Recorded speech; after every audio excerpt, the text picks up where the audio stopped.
Bonjour à tous, une vidéo pour vous reparler de la dissidence. Reparler car certains abonnés m'ont fait remarquer que je parlais beaucoup d'eux en ce moment, donc c'est vrai en effet. Et je vais essayer de reprendre d'autres thèmes plus généraux, des thèmes d'actualité, comme je faisais avant, en gardant bien sûr un petit œil sur eux, de temps en temps faire une vidéo.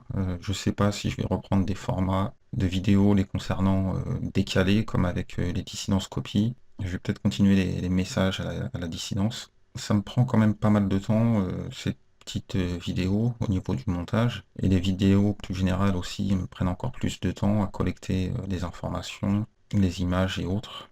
Je pense que, comme à Damascus Belli, ça m'avait pris un certain temps. Donc peut-être que je vais reprendre le premier format avec la feuille et le stylo et faire un article sur mon blog pour les liens, pour aller vérifier et autres. Si après d'autres personnes ont d'autres liens, ils peuvent laisser les commentaires soit sous la vidéo, soit sur le blog, ou refaire d'autres vidéos. J'apprécie toujours les petits dialogues avec le colonel Joli Goudron, sur divers thèmes d'actualité. Donc voilà la presque dernière vidéo du genre sur la dissidence. Après, je sais qu'il y en a qui appréciaient ce format, avec un effort sur le visuel, avec la bande son de temps en temps. Ça leur permettait de partager, d'avertir plus ou moins d'autres personnes. Je sais pas encore, peut-être qu'il va y avoir une réaction à cette première action d'abonnés qui en ont un petit peu marre du sujet, on va dire. Donc je sais pas si, comme je vous disais, ça va être le message, des dissidences copies, ou continuer moins régulièrement les études dissidentologues. Donc voilà. Avant de vous parler de l'actualité de la dissidence, et notamment du clash de ces derniers jours, faire des corrections, des précisions par rapport aux dernières vidéos.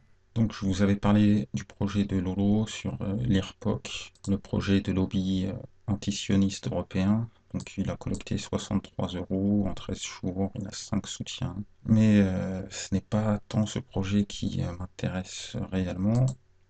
On voit qu'il y a un membre de l'équipe, Laurent Louis, et que Lolo a deux projets. Donc, quels sont ces projets? L'IRPOC, hein, le premier, et l'IRPOC encore, le deuxième projet. Et là, on voit qu'il a eu 15 soutiens, 370 €, qu'il en avait demandé 5000, hein, et que le projet a été clôturé début janvier, alors que le second projet a été mis quand celui-ci a été clôturé. Donc il aurait pu mettre à jour celui-là, mais il a préféré en lancer un nouveau, et peut-être relancer le compteur. La deuxième correction, précision, va concerner l'association ADSL, car certains ont eu une impression de déjà-vu concernant les statuts. Donc, ces statuts, pour rappel, défendre sous toutes ses formes la liberté d'expression et d'information du site lelibrepenseur.org, constitué de toute une équipe de rédacteurs, correcteurs, virgule, les soutenir, les accompagner dans toute tentative de censure ou de déstabilisation dans leur travail quotidien d'information et de lanceur d'alerte.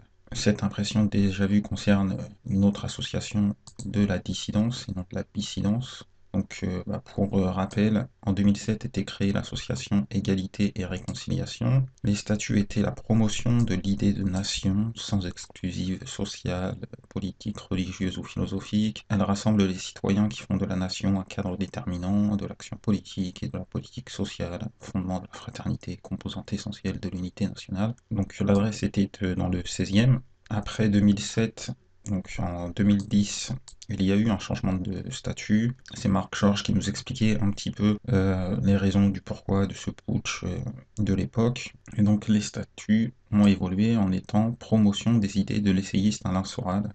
Puis après, il reprend le blabla de la précédente association. Donc promotion des idées, défense sous toutes ses formes de la liberté d'expression et d'information d'un site. C'est vrai que ça se ressemble. En plus du petit clin d'œil sur l'adresse du 16e qui faisait quand même assez bourgeois bohème, autre chose, qui a déménagé dans le 9-3, tu peux pas tester, pour avoir un petit côté un peu plus prolo, banlieue et tout ça. Donc voilà pour les corrections de précision. On va pouvoir passer au clash. Un petit rappel des faits avant les nouveaux épisodes. Donc fin d'année 2015, une vidéo est mise en ligne sur la plateforme YouTube qui dévoile une conversation volée ou supposément volée à Dieudonné. dans laquelle il s'en prend à la France, il part de son voyage à sa préparation à l'émigration, parce qu'il n'est pas immigré, donc il ne va pas réémigrer, Dieudonné. Surtout dans celle-ci, il clash Soral. Il nous dit qu'il pourrait être le pape d'une fosse à Purin, qui est la France. Parmi d'autres joyeusetés sur le personnage, de là, d'autres sites dissidents reprennent cette vidéo. Il y a le site de LLP, le site de Farida, le site de Blanc-Rue et d'autres et d'autres et d'autres. Après quoi, on a attendu la réaction des deux protagonistes. Il n'y en a pas vraiment eu. Il y a eu ensuite de cela le procès de la quenelle de Berlin et de l'appel aux dons pour couvrir ses frais de justice. Donc c'était le 7 janvier. On va attendre une semaine et après ça s'accélère. Donc Dieudonné publie sa vidéo en soutien au SCO d'Angers avec d'autres thèmes aussi abordés dans la vidéo, dont notamment le soutien de la quenelle de Berlin et donc de son auteur Alain Soral. Et donc ceux qui s'en prendraient à Alain Soral seraient des traîtres, des petits, des petits patacouffins. Le jour même, Alain Soral sur son Facebook partage et commente cette vidéo de Dieudonné. J'ouvre les guillemets. Pour ceux qui étaient inquiets de ma relation avec Dieudonné, et oui, un obèse ne fait pas le printemps, surtout s'il est menteur comme un arracheur de dents. Très subtil, comme toujours, avec Alain Soral. Au début, on avait un doute sur l'obèse. Moi, j'ai pensé à Joe Le Corbeau, mais après, avec la parenthèse menteur comme un arracheur de dents, j'ai compris de qui il était question. Donc, l'arracheur de dents va réagir. Les petits, les traîtres vont se rebeller. En fait, ils vont attendre une vidéo de Scali Web TV pour réagir. D'ailleurs, certains m'ont fait remarquer, je ne sais pas ce qu'ils cherchent, un clash ou un petit clin d'œil, que la vidéo de Scali ressemblait à une de mes précédentes vidéoscopies. C'était la Laurent-scopie. Donc, ouais, peut-être, pourquoi pas, tant mieux hein, si j'inspire Scali. Après, donc la première réaction fut celle de LLP qui publia un article sur son site en se disant non concerné par les propos tenus par Dieudonné, car lui a des procès, et ainsi de suite. Ensuite, il y a eu Ahmed Moalek qui a partagé sur son Facebook la vidéo de Scali. Donc, pourquoi attendre la vidéo de Scali pour réagir? C'est particulier. Je vais revenir sur cette vidéo dans l'hypothèse farfelue, car il y a un nouvel épisode le dimanche 17 janvier.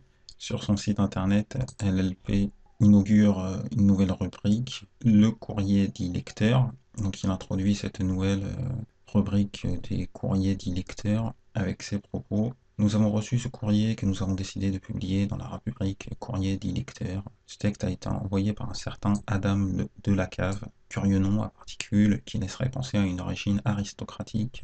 Bref, impossible d'en savoir plus sur cette personne, d'autant que son courriel est inactif. Il ressort de ce texte un cri de ras-le-bol, une incompréhension totale du comportement abject de Dieudonné que nous partageons en grande partie. Bon, une phrase intéressante et d'une rare justesse ressort de cet article. Souvenons-nous bien, en attendant qu'à la fin d'une guerre, ceux qui sont le plus enrichis, ce sont ceux qui ont le plus collaboré avec l'ennemi. Donc après, il nous invite à lire un article assez long quand même. C'est bien structuré, bien écrit quand même. Il y a une plume, il y a un talent. Qui est ce talent? Avec une adresse inactif, ça ressemble à le courrier d'un corbeau.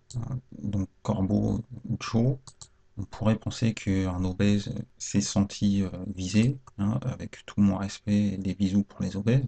Qu'est-ce qui pourrait nous faire penser que finalement Joe sort de son silence après avoir abandonné Canal+? Pas grand-chose à part cette petite méthode du courrier anonyme. Quoi d'autre? J'avais vu aussi une petite phrase assez bizarre qui donc, il n'y a pas de rime, il n'y a pas de pied, il n'y a aucune raison. Les livres de Logos premier sont-ils à compter de maintenant obligatoires sous peine d'être découpés à la machette sur un parking de montagne? Pourquoi pas un parking de supermarché ou dans une cave? Pourquoi vouloir mettre le mot montagne, un parking de montagne? Je vois pas la référence, à part peut-être éventuellement celle de Madame Dieudonné. Après, l'article en lui-même est très très bien écrit, très très pertinent. Il fait aussi une annonce. Il se demande hein, pourquoi est-ce que Dieudonné soutient encore Soral. Il évoque des pistes farfelues. Donc il en finit avec ses hypothèses farfelues en disant qu'il serait grand temps que la vérité sorte enfin. Et si j'en crois ce qu'il se dit autour de moi. Donc Mec, il est pas sur un arbre perché, il est de la cave, donc je sais pas ce qui lui dit quoi, mais il nous dit que d'après ce qu'il entend, il y a fort à parier que l'année 2016 sera celle de la démystification des menteurs et des imposteurs. Attention, là, c'est du lourd. Voilà pour le dernier épisode. Est-ce que Joe est rentré dans le game? Peut-être que oui, peut-être que non, diront les Normands. Moi, si je suis à moitié normand, je vous dirais peut-être que oui, mais je vais surtout passer à l'hypothèse farfelue.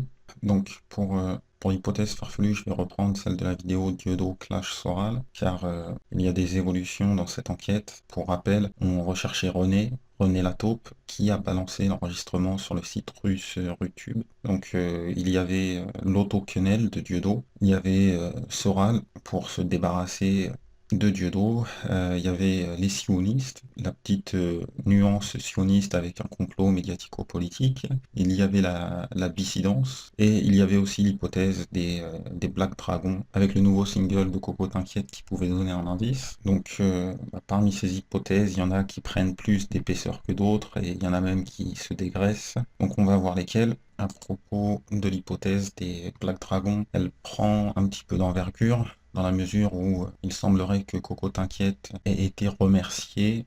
Il a été invité au Grand Journal. Il sort un nouveau single, cette fois-ci avec une distribution totalement différente. Il est sur tous les supports payants. Donc, pas possibilité de voir le clip pour l'instant sur les plateformes ouvertes, on va dire. Donc, elle prend du gras. Il semblerait que, voilà, une promotion digne de ce nom ait été enclenchée. Avec remerciement pour le service rendu. C'est une hypothèse, hein. Celle des Saiyanimes s'épaissit autant que celle des Black Dragons, sauf que c'est le relais médiatico-politique qui fait les frais de cette évolution de l'hypothèse des Black Dragons. L'autre hypothèse qui se réduit, c'est celle du Soral en mode Highlander, car on imagine mal Dieudonné avoir fait ce qu'il a fait sans un minimum de pression de Soral. Et donc si Soral a mis la pression sur Dieudonné, c'est que vraiment cet enregistrement ne lui était vraiment pas favorable. Sur l'hypothèse de la dissidence, de la revanche des sites, elle prend aussi du gras, car ce fameux Adam de la cave pourrait venir signer son larcin en fait. Car si c'est Joe, il aurait pu trouver un autre nom, du jardin, des champs, un nom où on aurait tout de suite compris. Là, de la cave, ça reste dans le manoir, mais on se demande pourquoi est-ce qu'il nous parle de la cave. C'est peut-être parce que c'est lui, René. S'il y a une taupe dans ta maison qui apparaît, le plus probable, c'est qu'elle surgisse d'abord de la cave. Donc peut-être que ce petit nom d'Adam de la cave est aussi un petit clin d'œil pour signer cet enregistrement. Et l'auto-quenelle de Dieudonné prend aussi de l'épaisseur, car la vidéo de Scali est toujours visionnable. C'est quand même particulier, car j'ai fait l'expérience personnelle que quand une vidéo dérange Dieudonné et ses affaires, elle ne met pas très longtemps à disparaître. Il y a un article sur mon blog qui relate cette petite mésaventure.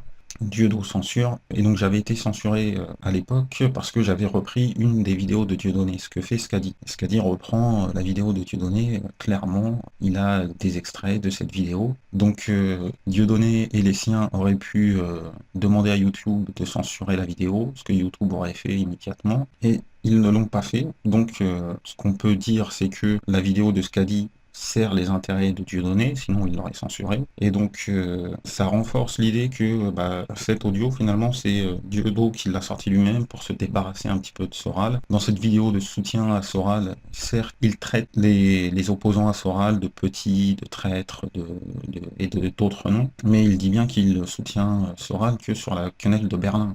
Donc c'est le minimum syndical. Donc il y a aussi cette hypothèse d'auto-quenelle qui grossit. À voir avec le temps, je pense qu'il y aura une réponse à ce monsieur de la cave. Parce que c'est un game, je prends les choses comme ça. Les clashs et les faux clashs sont plus ou moins organisés. Donc voilà pour l'enquête sur René Lataupe. Je vous remercie et je vous dis à bientôt pour des vidéos sur un tout autre sujet. Bonne continuation.